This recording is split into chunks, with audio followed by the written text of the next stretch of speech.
আমার আমার আমার আমার দৃষ্টিটা আপনাদের ক্যামেরা ফলে চারপাশের মুভমেন্ট আমি দেখতে পাচ্ছি এবং আমি নিরস্ত্র এবং হাঁটাহাঁটির মধ্যে নেই, দাঁড়িয়ে। তো সেটা ওদের টার্গেট সুবিধা হয়েছে। দুটি ছেলে ছিল, একটি ছেলে তাকে আইডেন্টিফাই করা গেছে, একটি ছেলে ডিম মারলো। আমি একদম শেষ মুহূর্তে মাথা ঘোরাতে পেরেছি, নইলে আমার এই চশমার কাঁচটায় পড়লে আমার চোখটার 12টা ভেঙে যেত। আমি জাস্ট মাথাটাকে শুধু শেষ মুহূর্তে একটা কিছু মুভমেন্ট থেকে ওটা যেরকম একটা রিয়াকশন হয়, আমার মাথা ঘুরে গেছে এবং সেটা সঙ্গে সঙ্গে এখানে লেগেছে। कैसे हुआ ये हादसा सर? कैसे हुआ? आप तो थे वहाँ पर।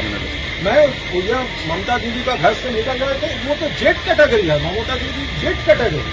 তো ওনার বাড়ির সামনে দাঁড়িয়ে যেমন এটা তো কোনো প্রথম কথা দয়া করে এটাকে জনরস বলবেন না। দুটো ভেঁড়ো রাস্তায় এসে ডিম মেরেছে, এই সমস্যাটা। ये क्या सर टारगेटेड था सर? ये सर एक बात है सर, उसको जब पूछा गया था वो बोला कि उसको मालूम था कि आप लोग यहाँ पर है।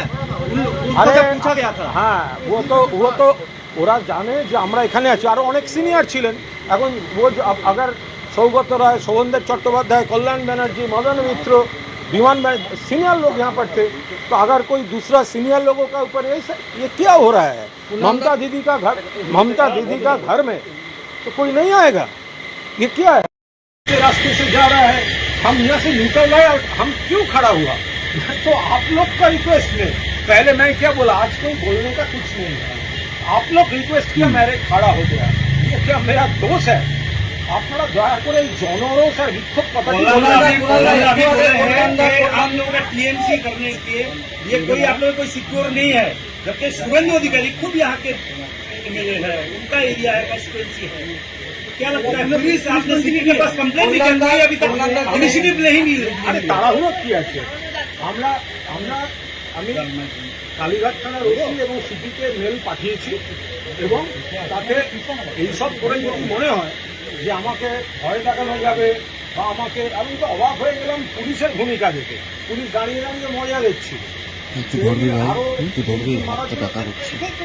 কাপুরুষতা, মানে একজনকে রাস্তায় রয়েছে দাঁড়িয়ে একা, সেখানে প্ল্যান করে দুটি ছেলে এসে একজন ডিমটা ছুঁড়ছে আর একজন ছবি তুলছে। तो पहले हम जानते हैं एवी फिस्टुला होता क्या है। तो एवी फिस्टुला एक माइनर सर्जरी में आता है जिसमें हमारी जो आर्टरीज होती है और हमारी जो वेन्स होती है तो उसको कनेक्ट किया जाता है सर्जिकली। तो इसमें से क्या होता है कि जो आर्टेरियल प्रेशर होता है वो वेन में जाता है और वेन धीरे धीरे वो फुलनी स्टार्ट हो जाती है और उसमें फ्लो इंक्रीज हो जाता है क्योंकि ओवरऑल रेजिस्टेंस कम हो जाता है। इसके वजह से जब जो वेन होती है वो सुपरफिशियल होती है और जब वेन इतनी एक प्रीडिफाइंड अमाउंट तक बढ़ जाती है तो उसमें से नीडल डाल के डायलिसिस किया जा सकता है। तो अगर आप स्टेज 5 किडनी डिजीज के पेशेंट हैं तो आपको इन फ्यूचर कभी भी डायलिसिस की नीड हो सकती है या नहीं भी हो सकती है। लेकिन अगर हमारे पास एवी फिस्टुला ऑलरेडी क्रिएटेड है, मैच्योर्ड है, तो अगर कोई भी इमरजेंसी सिचुएशन होती है जहाँ पे हमें डायलिसिस की नीड होती है, जैसे कभी फ्लूइड ओवरलोड हो गया या फिर पोटेशियम राइज हो गया और इमीडिएटली 1 या 2 डायलिसिस की जरूरत पड़े, तो हमें वो जो कैथेटर होती है जिसमें इतने सारे प्रॉब्लम्स हो सकते हैं वो इंसर्ट करने की जरूरत नहीं पड़ेगी और आपके फिस्टुला से हम डायलिसिस इनिशिएट कर सकते हैं।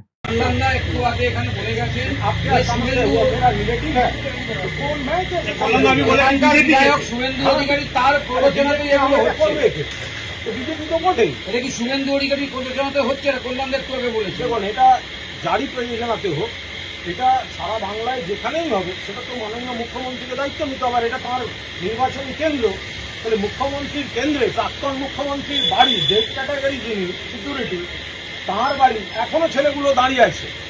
ওরা ডিম পাথর হাতে যদি এক্সপালচার হয় আর এই ডিমের বদলে যদি বোম ছোড়ে কি হবে? পালিয়ে যাবে, বডি পড়ে থাকতো। Police didn't act. পুলিশ দাঁড়িয়ে দাঁড়িয়ে দেখলো, বলছি ওটা দেখুন ওই ছেলেটা এ করছে, পুলিশ তাকে ধরলো না। যে ছেলেটা ছবি তুলছে সামনে দিয়ে হেঁটে তারপর দৌড়ে পালিয়ে গেল, পুলিশ ধরলো না। পুলিশ দেখছে, তাতে কি আমাকে থামানো যাবে? আমি আবার এখান দিয়েই আমি এখন হেঁটে যাব, মারলে মারবে, মানুষ দেখবেন। ওনার সেই জিনিস এখানকার বিধায়ক, রাজ্যের মুখ্যমন্ত্রী এবং পুলিশ মন্ত্রী শুভেন্দু অধিকারীকে আপনি কি বার্তা দেবেন আমাদের মাধ্যমে এই ঘটনার পরে? আমি শুভেন্দু অধিকারী, তিনি এই এলাকার বিধায়ক এবং মুখ্যমন্ত্রী, তাকে বলবো এটা কোন সংস্কৃতি আপনার এই ক্যাডাররা এগুলো চালু করছে? মানুষ কি রাস্তায় বেরোবে না নাকি মাননীয় মুখ্যমন্ত্রী বাড়ি? সব থেকে এটা মাননীয় প্রাক্তন মুখ্যমন্ত্রীর বাড়ি, জেড ক্যাটাগরি। তো সেখানে আমরা, এটা আমাদের দলের দপ্তর, আমাদের দলের কথা সেরে বেরোচ্ছি। মানে আপনি ভাবুন কত বড় কাপুরুষ, কত বড় কাপুরুষ এই সমস্ত ইয়েগুলো, যে দলের মিটিং সেরে বেরোচ্ছে একজন একা। আমার সঙ্গে যে সিকিউরিটিও নেই, বিধায়ক হিসেবে আমি যে সিকিউরিটি পাই, সেই সিকিউরিটি আজকে আমি নিইনি। আমি একা ঘোরাঘুরি করি, আমার তো কোনো প্রবলেম হয় না, আমার ভয়ও করে না।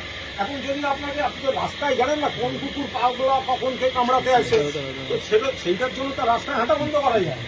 তো সুতরাং আমি হাঁটি, এবার আপনারাই আমাকে দাঁড় করিয়েছেন। আপনারা কি করে নিশ্চিত হচ্ছেন যে এই ছেলেটি বিজেপির কর্মী? তার অত কৈফিয়ত তো আমি দেবো না, আপনারা দেখুন না, শুধু করবে, তারপরে আর কি কি আছে সেগুলো বেরোবে। ঠিক আছে, তাহলে আমরা এটা, এই গাড়ি আমার এখানে আনতে হবে না, আমি ওখান দিয়ে হেঁটে যাবো। আমাকে কয়জন মারে, কতখানি মারে, আজকে যদি পাথর মারতো আমার এই চোখটা 12টা বাজতো। কারণ কি, আসছিল তো কাঁচের ওপর, আমি শেষ মুহূর্তে মাথাটা ঘোরাতে এখানে লেগেছে। আমি ডিম খেতে প্রচন্ড ভালোবাসি, প্রবল ভালোবাসি, ডিমের প্রতি আমার একটা আকর্ষণ আছে। তো এখন আমি অমলেট, কোচ, সেদ্ধ আমি ডিম খাই। এখন সেটা নয় কেউ মেরে বীরত্ব দেখাতে গেছে, এসব জানোয়ার এইভাবে আমাকে থামাতে পারবে না। আমাকে রাস্তায় 100 ডিম মারবে, 1000 ডিম মারবে, গায়ে হাত দিয়ে মারবে, আমি কুণাল ঘোষ যেরম আছি এসব কুকুরের মতো পালাতে হবে। ওই সামনে তোমার দাঁড়িয়ে থাকা, ওই দূর থেকে ছোড়া ছাড়া এসব গিরেরা কোথায় ছিল, তখন তো পালিয়ে গেল। আবার কয়েকটা দল করে দিয়ে দাঁড়িয়ে আছে, এবার হিন্দিতে বলছে। প্রথমে এখানে জিজ্ঞেস করেছে, ওখানে আমাদের ছেলেরা ছিল, জানালো यहाँ पर কুণাল ঘোষ নিকল रहे हैं।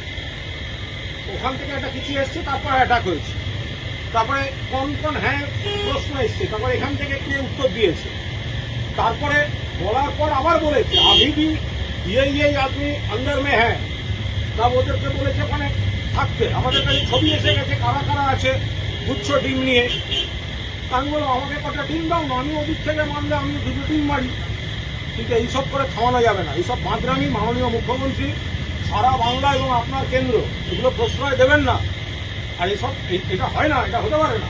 একটা লোক রাস্তায় নিরস্ত্র দাঁড়িয়ে সাংবাদিকদের সঙ্গে কথা বলছে, এদের সঙ্গে আমার কোনো শত্রুতা নেই, এখানে কোনো উত্তেজনা নেই, এর সঙ্গে জনরসের কোনো সম্পর্ক নেই, অসভ্যতা করা এবং ভয় দেখানোর জন্য। এরপরে আমি যেখানে আছি, আমাদের বিভিন্ন এলাকা থেকে, আমার এলাকা থেকে পরপর ছেলেরা ফোন করছে, যারা সব আমরা এখানে আসছি।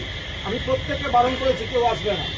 এখানকার ছেলেরা বলেছেন, সিনিয়র নেতারা ছিলেন, দাদা আমরা যাচ্ছি, আমি কেউ করবে না। কারণ এখানে যদি আমরা আবার ছেলে নিয়ে যাই, পুলিশ তো তখন আবার বিজেপির দলদাসের আচরণ করবে, আমাদের ছেলেগুলোকে কেস দিয়ে দেবে, তাদের বেল করতে আবার আমাদের আর এক সমস্যা হবে।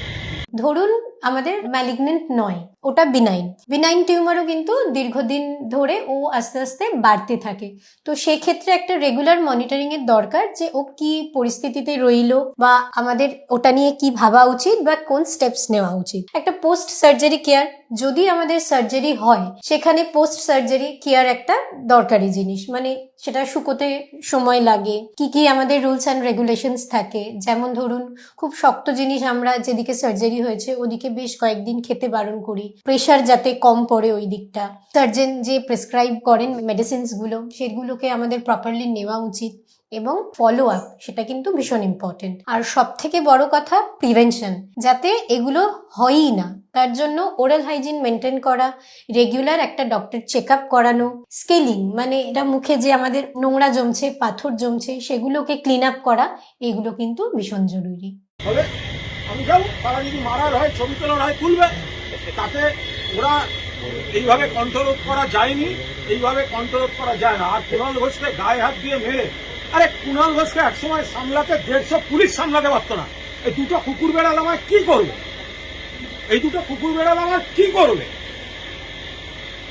আমি ওখান দিয়েই যাব, মারার হলে আপনাদের সামনে মারুক, আপনারা ছবি তুলুন, আমি মার খেতে যাচ্ছি, পাথর মারলে মারুক, বোম মারলে মারুক, ডেড বডি পড়ে থাকবে, কিন্তু আমি ওইখান দিয়েই যাব।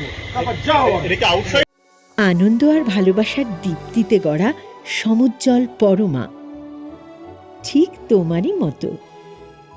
শ্যাম সুন্দর কোম্পানি জুয়েলার্স, আগরতলা, উদয়পুর, ধর্মনগর, কলকাতা।